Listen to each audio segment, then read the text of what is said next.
The massive crystalline chamber stretched 3 kilometers across, its walls pulsing with alien light. At its center stood humanity's first ambassador to the Galactic Council, Commander Sarah Chen.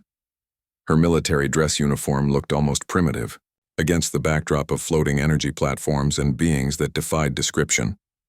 Around her, representatives from 47 different species watched with barely concealed contempt. Some floated in gravity bubbles. Others existed as pure energy contained in geometric forms.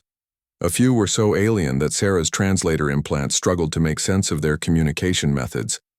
"So," rumbled Vextar, the council's prime speaker, his voice like grinding stone. The 8-meter-tall creature resembled a cross between a mantis and a mountain, with crystalline armor plating that caught the chamber's ethereal light. "This is what the human species sends to represent them. How quaint." Scattered laughter rippled through the assembly. If the ultrasonic chirps, subsonic growls, and electromagnetic pulses could be called laughter. Sarah kept her face neutral, though her jaw tightened almost imperceptibly. "Commander Chen," Vextar continued, consulting a holographic display that materialized before him. "Your species has been observing our communications for, what is it, 57 of your years? And only now do you request an audience?" "We waited until we felt we had something meaningful to contribute," Sarah replied, her voice carrying clearly through the chamber's acoustic systems. Another wave of what? Passed for laughter among the alien assembly. Contribute? This came from Zephyria, a being that looked like living quicksilver in roughly humanoid form. "Your species has barely mastered interplanetary travel. You still wage wars over resources that could be synthesized in any decent fabricator. What could you possibly offer beings who have transcended such primitive concerns?" Sarah felt the familiar weight of Earth's hopes pressing down on her shoulders. The journey here had taken 18 months using humanity's fastest ship, a converted colony vessel retrofitted with their best attempt at faster-than-light travel. Every person on Earth was counting on this moment.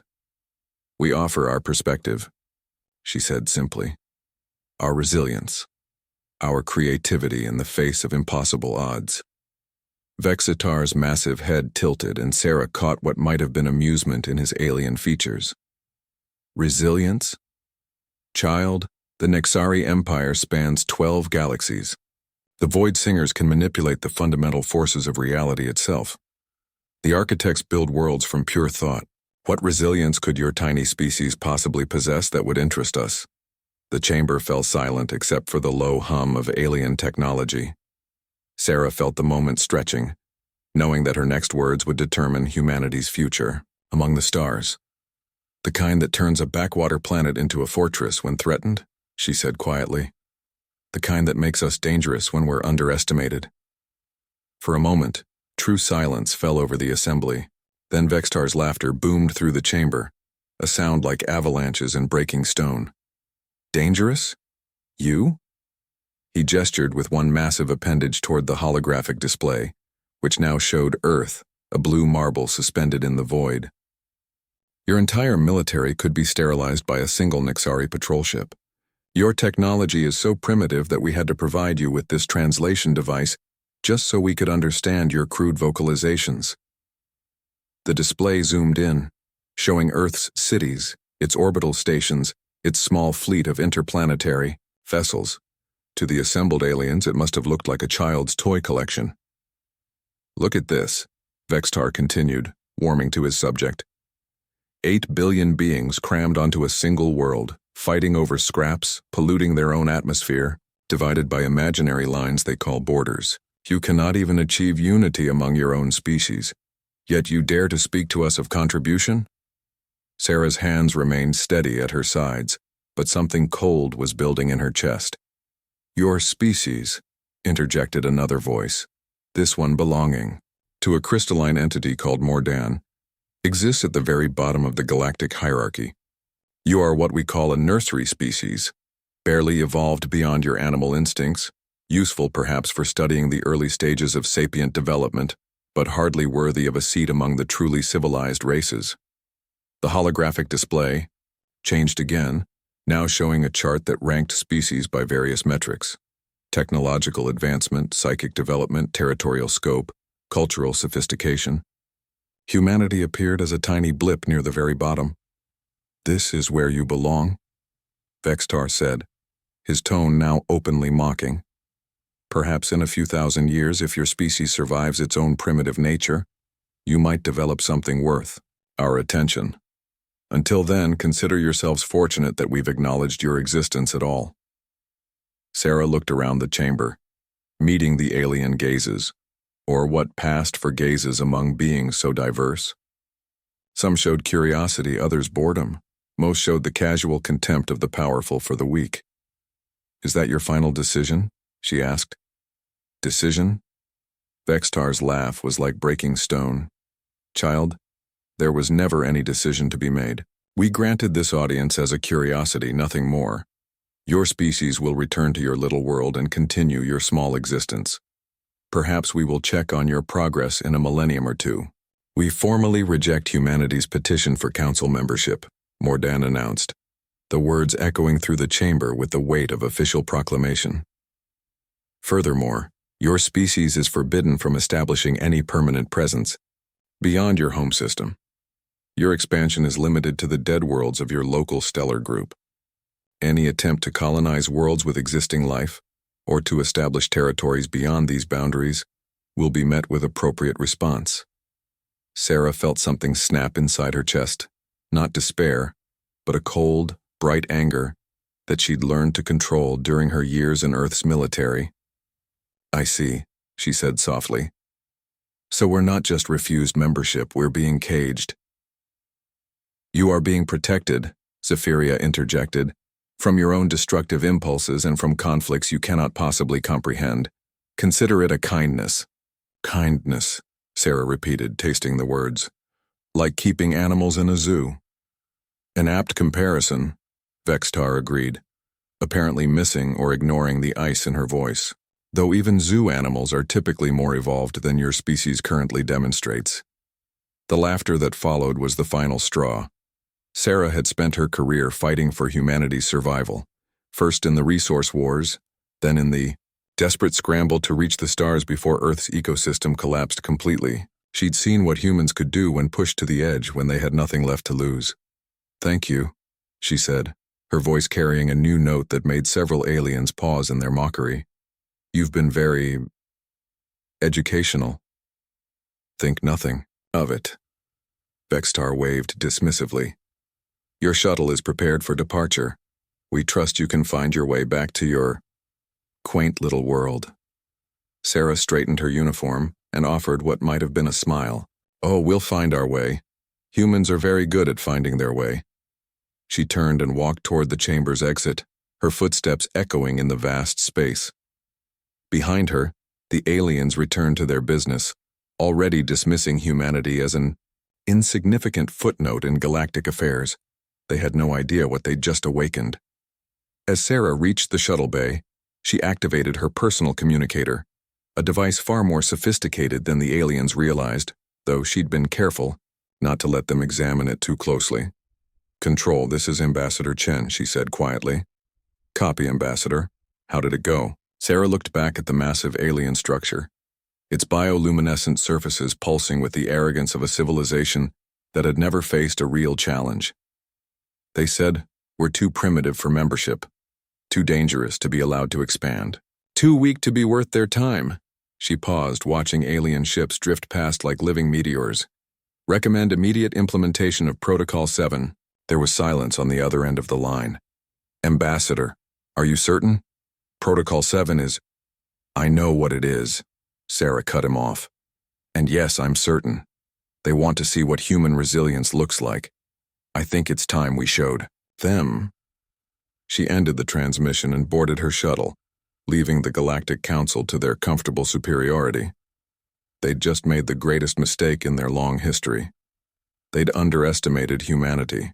6 months after Sarah Chen's return to Earth, the Sol system looked very different. Captain Marcus Rivera stood on the bridge of the UES Defiance, watching construction drones swarm around what had once been Jupiter's moon Europa. The ice covered, Satellite was being transformed into something the galaxy had never seen. A fortress world wrapped in weapons that shouldn't have existed. How long until the orbital defense grid is operational? Marcus asked his XO, Lieutenant Commander Yuki. Tanaka, 72 hours for basic coverage, Yuki replied, consulting her holographic displays. Full deployment in 10 days. The new targeting systems are impressive. Through the viewports, Marcus could see the massive ring structures taking shape around Jupiter itself. Each one was the size of a small moon, bristling with energy weapons that drew power directly from the gas giant's magnetic field. Similar installations were being built around every major body in the system.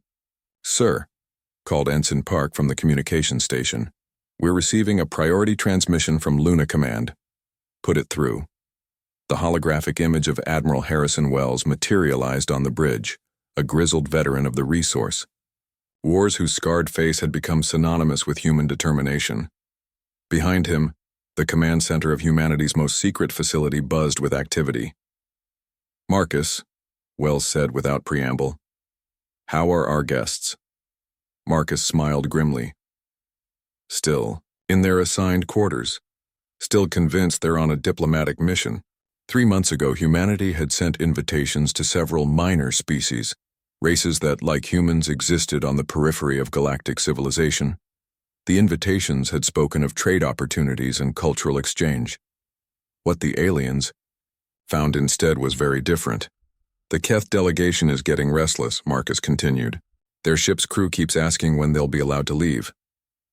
"Let them ask," Wells replied. "Phase 2 begins tomorrow. I want every alien ship in the system to witness what happens next." Marcus felt a familiar chill. He'd been briefed on Phase 2, but seeing it in action would be something else entirely.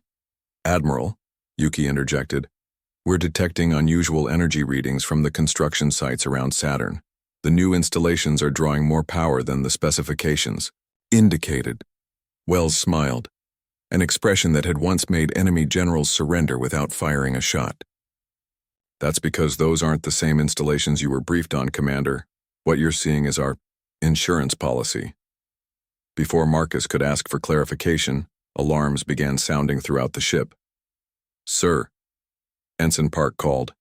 Out, voice tight with excitement and fear. "Long-range sensors are detecting incoming ships. Multiple contacts approaching from the edge of the system." "How many?" Marcus demanded. 12? No, 15. "Sir, it's an entire fleet. Configuration matches Nexari battle groups." The bridge fell silent. The Nexari were one of the Council's enforcement arms, beings who had conquered dozens of star systems and reduced several species to slavery. Their ships were the size of cities equipped with weapons that could crack planets. "Well," Marcus said quietly, "looks like the Council got impatient." Admiral Wells's image leaned forward. "Marcus, are your people ready?" "As ready as we'll ever be, sir." "Good, because in the next few hours humanity is going to make its true introduction to galactic society." The transmission ended, leaving the bridge crew to watch the approaching doom. On the tactical display, the Nexari fleet looked like a spreading infection. 15 massive vessels accompanied by dozens of smaller support ships all heading directly for Earth. "Sir," Yuki said quietly, "their lead ship is broadcasting." "Let's hear it." A new voice filled the bridge, deep, resonant, carrying the absolute authority of a species that had never known defeat. "Primitive humans of the Sol system," the voice began, "you have violated the territorial restrictions placed upon your species by the Galactic Council. Your aggressive expansion and militarization of your home system constitutes a threat to galactic peace. You will immediately cease all construction activities and submit your worlds for pacification." Marcus looked around at his crew. Each face showed the same expression, not fear, but a kind of cold anticipation that came from months of preparation for this exact moment. "Furthermore," the alien voice continued, "your species' defiant attitude toward Council authority cannot be tolerated. As an example to other primitive races, Earth will be reduced to a Class 7 agricultural world." Your population will be relocated to designated reservation areas for continued observation and study. The communication ended, leaving silence on the bridge. Well, Marcus said finally. I suppose that's clear enough. He activated the ship's internal communication system. All hands, this is the captain. As of this moment, humanity is at war with forces that consider us less than animals. They've come to put us in cages to turn our world into a farm, to make us specimens in their cosmic zoo. He paused, looking out at the construction sites where human ingenuity had been working around the clock for months. They're about to learn why that was a mistake. Throughout the ship and throughout the Sol system, humanity prepared for a war, unlike any the galaxy had ever seen. On Europa, the first of the hidden installations came online. Power readings spiked to levels that shouldn't have been possible with human technology. Similar energy signatures began appearing throughout the system, around Mars in the asteroid belt, near the outer planets. The Nexari fleet continued its approach, confident in their overwhelming superiority. Their ships had glass-smooth hulls that reflected starlight like mirrors, weapon ports that could vaporize mountains, and shields that had never been breached by any known technology. They had no idea what was waiting for them. In his private quarters aboard the UES Defiance, Marcus, Rivera opened a sealed message that had been waiting for this moment. The words were simple, but they changed everything. Protocol 7 authorized reveal who we really are. He deleted the message and walked to his viewport, watching the alien fleet approach. In a few hours, the galaxy would learn that humanity's greatest strength wasn't their resilience or their creativity. It was their ability to make allies of their enemies' own weapons. Chapter 3. The Revelation the Ya. First Nexari ship died 12 minutes after entering the asteroid belt. Admiral Harrison Wells watched from Luna Command as the massive alien vessel, nearly 4 kilometers long and bristling with weapons that could sterilize continents, simply ceased to exist. One moment it was there, its crystalline hull reflecting Jupiter's distant glow.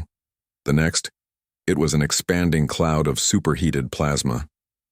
What was their time to target? Wells asked. 4.7 seconds from detection to elimination, reported Dr. Elena Vasquez, the head of humanity's most classified research program. The Nexari never even had time to raise shields. Around the command center, dozens of technicians monitored displays showing the Sol system's defenses coming online. What the aliens saw was a primitive species huddling around their homeworld. What they couldn't see was the result of 50 years of reverse engineering, starting with the first alien probe that had crashed in the Sahara in 1973. "Sir," called out Commander Torres from the tactical station. "The remaining Nexari ships are altering course. They're moving into battle formation." Wells nodded. "Expected. They still think they're dealing with primitive weapons. Signal all stations. Implement full disclosure." Throughout the Sol system, installations that had been carefully disguised as human technology began revealing their true nature. The ring around Jupiter wasn't just drawing power from the gas giant, it was channeling energy from an entirely different dimension, using principles that the Nexari themselves had developed. The weapon platforms around Saturn weren't firing kinetic projectiles. They were launching warheads that existed in multiple quantum states simultaneously. "Admiral," Dr. Vasquez said quietly, "are you sure about this? Once we reveal what we've learned..." "The masquerade ends either way," Wells replied. "Better to end it on our terms." The second Nexari ship learned this lesson as it attempted to target Earth's moon. The lunar surface, which appeared to be covered with standard human mining operations, suddenly bristled with energy cannons that fired concentrated dark matter. The alien vessel's shields, sophisticated enough to deflect the output of an entire star, lasted exactly 2 seconds. On the bridge of the UES Defiance, Captain Rivera watched his tactical display as the impossible happened. Humanity's ships, which looked like primitive metal tubes compared to the Nexari's crystalline perfection, were systematically dismantling one of the galaxy's most feared fleets. "How?" whispered Ensign Park. "How are we doing this?" Rivera smiled grimly. Because we've been studying them for longer than they've been studying us. The truth was simple and terrifying. Humanity had been visited by alien technology for over a century. Every crashed probe, every UFO sighting, every mysterious disappearance had been carefully cataloged and studied. While the galaxy's civilizations had grown complacent in their superiority, humanity had been reverse engineering their technology and improving upon it. "Sir," Yuki reported, "the Keth delegation is requesting permission to contact their homeworld." Denied. They'll stay exactly where they are until this is over. The Keth were one of several minor species currently aboard human ships throughout the system. They'd come expecting trade negotiations and cultural exchange. Instead, they were witnessing the birth of a new galactic power. Another Nexari ship vanished, this one taken out by a weapon that fired concentrated time, aging the vessel's hull to dust in nanoseconds. The technology had been adapted from a Chronarch probe that had malfunctioned over Antarctica in 1987. "Admiral," came Wells's voice over the comm, "our guests are getting agitated. Should we consider releasing them?" Rivera looked at the tactical display. 8 Nexari ships remained, and they were finally beginning to understand that they weren't facing a primitive species. Their formation had tightened, shields overlapping, weapons charging for a coordinated assault on Earth itself. "Not yet," Rivera replied. "Let them see what happens next." What happened next was the asteroid belt. For months, the aliens had watched human mining operations throughout the belt, seeing them as crude resource extraction by a species barely capable of interplanetary flight. What they couldn't detect was that every asteroid had been hollowed out and converted into a weapons platform. The belt came alive. Thousands of asteroids revealed themselves as camouflaged battleships, their surfaces opening to deploy weapons that defied physics as most species understood it. Some fired projectiles that existed in 11 dimensions simultaneously. Others launched energy beams that traveled faster than light by taking shortcuts through folded spacetime. The remaining Nexari fleet found itself caught in a crossfire that no species in galactic history had ever faced. Their ships, designed to fight conventional battles against conventional foes, were being attacked by weapons that their tactical computers couldn't even classify. "Impossible," whispered one of the Keth delegates aboard the Defiance. "Those technologies, they're restricted to Council species. Level 7 classifications or higher." Rivera turned to face the alien delegation. 6 insectoid beings whose species had been members of the galactic community for over 1,000 years. "Restricted to whom?" he asked mildly. The Council species. The advanced civilizations. No one else has access to quantum weaponry or dimensional manipulation or temporal displacement devices. No one else has official access, Rivera corrected, but humans have been very good at finding things that weren't meant to be found. The Keth delegates stared at him with compound eyes that reflected fear and dawning understanding. One of them, the one Rivera had identified as their leader, spoke in a voice that trembled with implications. "How long?" it asked. "How long have you been preparing for this?" Rivera consulted his chronometer as another Nexari ship died in a cascade of temporal paradoxes. Officially, 6 months since Ambassador Chen returned from the Council. Unofficially? He smiled. "We've been preparing for this war since before your species learned to use fire." The last Nexari ship lasted exactly 37 seconds against the full deployment of humanity's hidden arsenal. When it was over, the Sol system contained nothing but expanding debris clouds and the shocked silence of alien witnesses.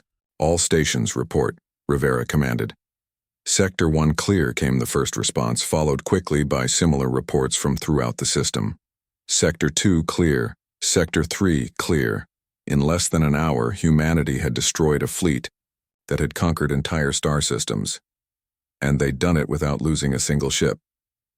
"Admiral Wells to all vessels," came the transmission from Luna Command. "Congratulations, people. Phase 2 is complete. All alien delegations are now cleared for departure." Rivera turned back to the Keth delegates who were staring at the tactical displays with the expression of beings whose entire worldview had just collapsed. "You're free to go," he told them. I'm sure the council will want a full report. The OE? Lead Keth delegate found its voice. What do you want? What does humanity want from the galaxy?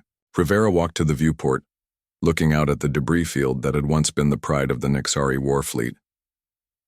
We want what we've always wanted, he said quietly. Respect, recognition, and the right to exist without asking permission. He turned back to face the aliens. Tell the council that humanity accepts their rejection of our membership. Tell them we understand their position perfectly. His smile was sharp as broken glass. And tell them that we'll be expanding beyond the Sol system beginning tomorrow. If they want to discuss new territorial arrangements, they know where to find us. The Keith delegates left without another word, their shuttle streaking toward the edge of the system as fast as their technology could carry them. Similar scenes were playing out on ships throughout the Sol system, as alien witnesses departed to carry news of humanity's revelation to the galaxy. Wells' voice came over the comm, one final time. Marcus, how long do you think we have before they come back in force? Rivera looked at the construction sites that were already beginning their next phase of expansion. Not defensive installations this time, but shipyards and fabrication facilities. That would make humanity's hidden fleet look like a small patrol squadron. 6 months, he said. Maybe less. The council won't be able to ignore what happened here. Good, Wells replied. That gives us just enough time to prepare for the real. As the UES Defiance turned toward Earth, humanity began its transformation from a caged species to something the galaxy had never seen before. A civilization that had learned to turn their captors' own tools against them. The revolution had begun. Chapter 4. The Reckoning. 3 months after the Nexari fleet's destruction, the Galactic Council's emergency session convened in a state of barely controlled panic. The great crystalline chamber that had once echoed with mocking laughter now thrummed with urgent, frightened voices. Vextar, the prime speaker, stood before a holographic display showing the Sol system as it existed now. Not the primitive backwater.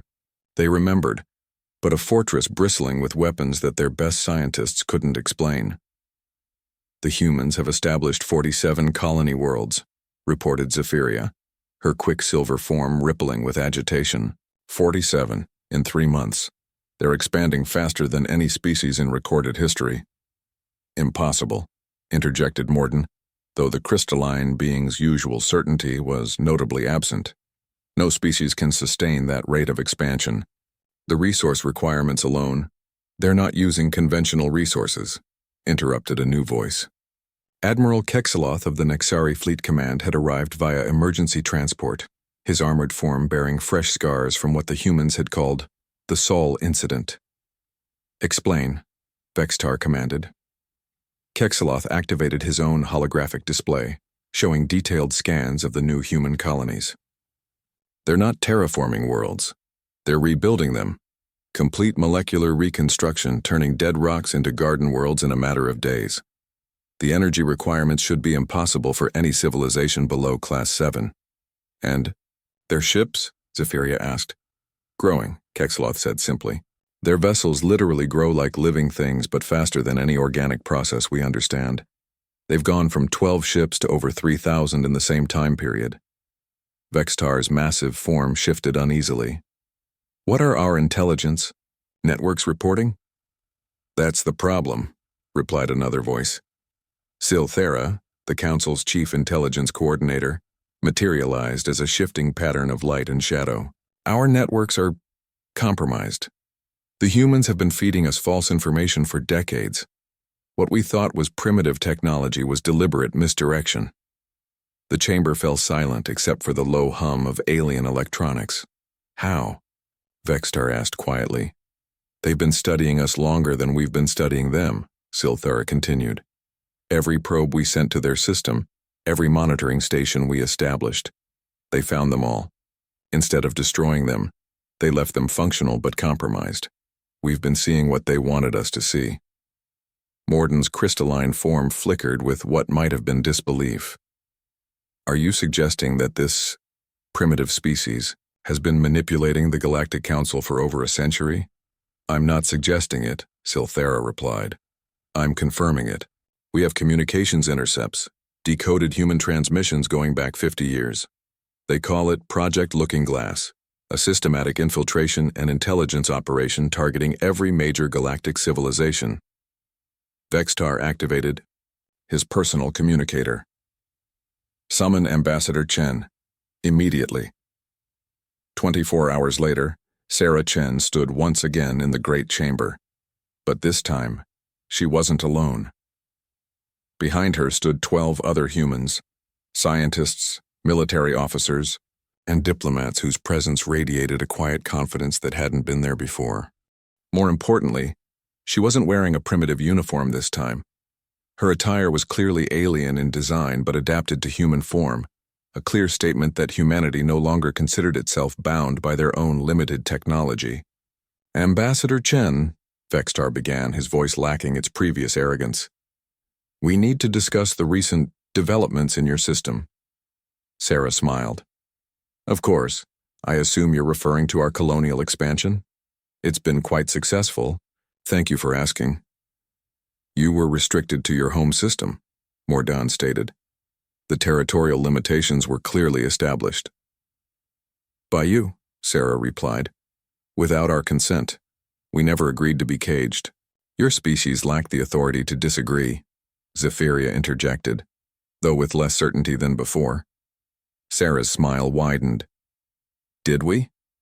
Dr. Martinez, would you care to explain our legal position? Dr. Isabella Martinez, humanity's lead xenolegal expert, stepped forward. According to the Galactic Accords of 2847, territorial restrictions can only be imposed on species that pose a genuine threat to galactic stability, and only after proper judicial review.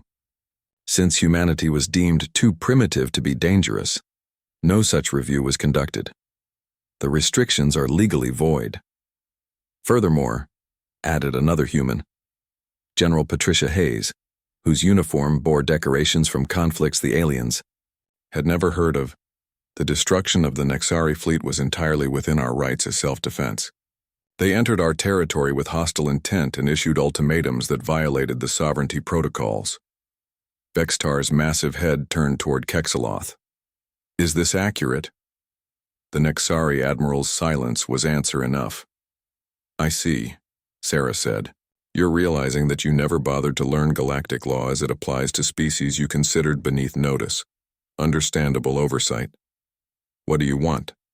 Vextar asked bluntly. Sarah looked around the chamber, meeting the gazes of beings who had dismissed humanity as insignificant just months before. Full membership in the Galactic Council, she said, with all rights and privileges thereof, recognition of our territorial claims to 47 systems and growing, and formal apologies to the species you've caged using the same illegal methods you attempted to use on us. Impossible, Morden began, but Sarah cut him off. Dr. Kim, the presentation, please. Dr. James Kim, humanity's lead xenobiologist, activated a holographic display that showed the current galactic map. Humanity's rapidly expanding territory was highlighted in blue, but that wasn't the shocking part. The shocking part was that at least 30 other primitive species had begun expanding as well, using technology that bore striking similarities to humanity's new capabilities. You see, Sarah explained, we've been sharing our discoveries. The Keth, the Vortai, the stellar nomads, all the species you've kept in reservations like zoo animals. They're quite eager to join what we're calling the Free Worlds Alliance.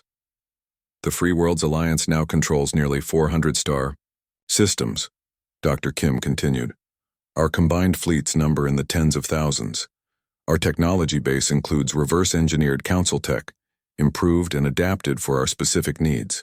Vextar stood silent for long moments, processing the implications. You're describing a revolution? We're describing freedom, Sarah corrected. The end of a system that kept dozens of species locked in technological and territorial prisons, while a handful of advanced civilizations controlled the galaxy. And if we refuse your demands? Sarah's expression didn't change, but something cold flickered in her eyes. Then you'll face a galaxy-wide war against species you've systematically underestimated for millennia. Species who have now had time to study your weaknesses and prepare accordingly." She gestured, and the holographic display changed to show tactical analyses of major council species. The Nexari rely on shield technology that's vulnerable to dimensional phase weapons. The Chronarch's time manipulation abilities can be disrupted by quantum uncertainty fields. The Void Singer's reality warping powers are limited by their need for specific harmonic frequencies. Each revelation hit the assembled aliens like a physical blow. These weren't guesses. They were detailed intelligence assessments based on decades of covert observation. "How?" Zephyria whispered. "Because while you were congratulating yourselves on your superiority," Sarah replied, "we were learning. Every crashed probe, every monitoring station, every primitive species you ignored. We were all sharing information, building networks, preparing for the day when you'd finally push us too far." General Hayes stepped forward. "The Free Worlds Alliance currently has over 50,000 operational warships, with production facilities capable of building 10,000 more per month. Our technology incorporates the best innovations from every council species, refined and improved by minds that had to be creative to survive. We're not asking for war," Sarah continued. "We're offering partnership. But make no mistake, the days of galactic apartheid are over. The age of free worlds has begun." Vextar looked around the chamber at his fellow council members. For the first time in millennia, they were faced with a choice that could determine the fate of their civilization. "If we agree to your terms," he said slowly, "what guarantee do we have that this alliance won't seek revenge for past treatment?" Sarah considered the question seriously. "The same guarantee you gave us when you decided our fate without consulting us. None. But unlike you, we believe in justice rather than vengeance. Join us willfully and help us build a better galaxy. Force us to fight and face the consequences of your own arrogance." The great chamber fell silent as the most powerful beings in the galaxy contemplated a future where they were no longer the undisputed masters of all they surveyed. Finally, Vextar spoke. "We will need time to consider." "You have 6 hours," Sarah interrupted. "After that, the Free Worlds Alliance begins Phase 3 of our expansion. I think you'll find it much more difficult to stop us when we're not pretending to be primitive anymore." She turned and walked toward the exit, her delegation following. At the threshold, she paused. "Oh, and Vextar? Next time you decide to put a species in a cage, you might want to make sure they can't pick the lock." The humans left the chamber, leaving behind aliens who were finally beginning to understand that their greatest mistake hadn't been underestimating humanity's strength. It had been underestimating their patience. Epilogue. The New Dawn. 1 year later, the Galactic Council looked very different. Sarah Chen stood at the podium where Vextar had once mocked humanity's audacity. But now she addressed a chamber filled with representatives from over 200 species, many of whom had been liberated from council-imposed reservations by the Free Worlds Alliance. "The vote is unanimous," she announced. "The Galactic Reformation Accords are hereby ratified. All species possess inherent rights to self-determination, territorial expansion, and technological development. No civilization may impose restrictions on another without due process and mutual agreement." Applause filled the chamber, not the mocking laughter of before, but genuine appreciation from beings who had finally found their voice in galactic affairs. Vextar, who had retained his position as prime speaker after pledging his support to the new order, stepped forward. "Ambassador Chen, on behalf of the transformed council, I offer our formal apology for the treatment your species endured. We allowed power to blind us to justice." Sarah nodded graciously. "Accepted, Prime Speaker. The past is past. Our focus now is on building a future where no species faces the choice between submission and extinction." In the months since the crisis, the galaxy had undergone the most rapid transformation in its recorded history. The Free Worlds Alliance had grown to encompass nearly half of all inhabited systems, and their open-source approach to technology sharing had accelerated innovation beyond anything previously imagined. former council species found themselves adapting to a new reality where their technological superiority no longer guaranteed political dominance. Some, like the Nexari, had embraced the change and become valuable partners in the Alliance's expansion efforts. Others, like the Chronarchs, had withdrawn to their home systems to contemplate this new galaxy they no longer controlled. The first joint exploration mission launches tomorrow, Sarah continued. 50 ships from 20 species heading beyond the galactic rim to explore uncharted space, not as conquerors but as partners in discovery. As the session concluded and representatives began filing out, Sarah remained behind, looking up at the crystalline walls that had once echoed with dismissive laughter. Now they hummed with the conversations of equals planning a shared future. "Quite a change from your first visit," came a familiar voice behind her. Sarah turned to see Dr. Elena Vasquez approaching, the woman who had overseen humanity's most classified research programs. Elena's hair had gone completely gray in the past year, but her eyes held the satisfaction of someone who had lived to see impossible dreams become reality. "Sometimes I still can't believe it worked," Sarah admitted. "When we started Project Looking Glass, the plan seemed so far-fetched. Pretend to be primitive while secretly advancing our technology. Wait for them to underestimate us, then reveal our true capabilities when they pushed too far. The hardest part was convincing Earth's governments to maintain the deception for so long," Elena replied. 50 years of playing weak while we built the infrastructure to challenge the galaxy's strongest powers, Sarah nodded, remembering the countless classified briefings, the hidden research facilities, the careful management of every piece of technology that reached public knowledge. Humanity had lived a double life for half a century, appearing to struggle with basic spaceflight while secretly developing weapons that could threaten civilizations spanning multiple galaxies. "Any regrets?" Elena asked.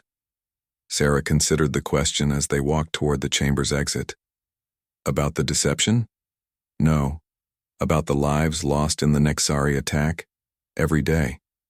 But if we hadn't been prepared, if we hadn't spent those 50 years learning everything we could about galactic civilization, Earth would be a reservation world, and humanity would be specimens in an alien zoo," Elena finished.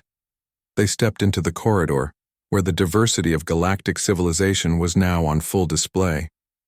Beings of every conceivable form moved through the halls, some walking, others floating, a few existing as pure energy contained in geometric frameworks. But unlike before, there was no hierarchy of superiority, no casual dismissal of primitive species. The galaxy had learned that underestimating anyone was a dangerous mistake. "Sarah," Elena said as they reached the shuttle bay, "there's something I need to tell you, something that wasn't in the official reports." Sarah paused, noting the serious tone in her friend's voice. "What is it?" Elena glanced around, then activated a privacy field generator, a device that would have been impossible for humans to build just 2 years ago, but which now seemed as natural as breathing. "During the intelligence analysis phase, we discovered something about the Council's treatment of primitive species. It wasn't just arrogance or casual cruelty." "What do you mean?" "The restrictions, the territorial limitations, the technological suppression. It was systematic, deliberate. The Council wasn't just maintaining superiority. They were actively preventing other species from reaching their full potential." Sarah felt a chill run down her spine. "You're saying it was intentional genocide?" "Worse," Elena replied. "It was intentional stagnation.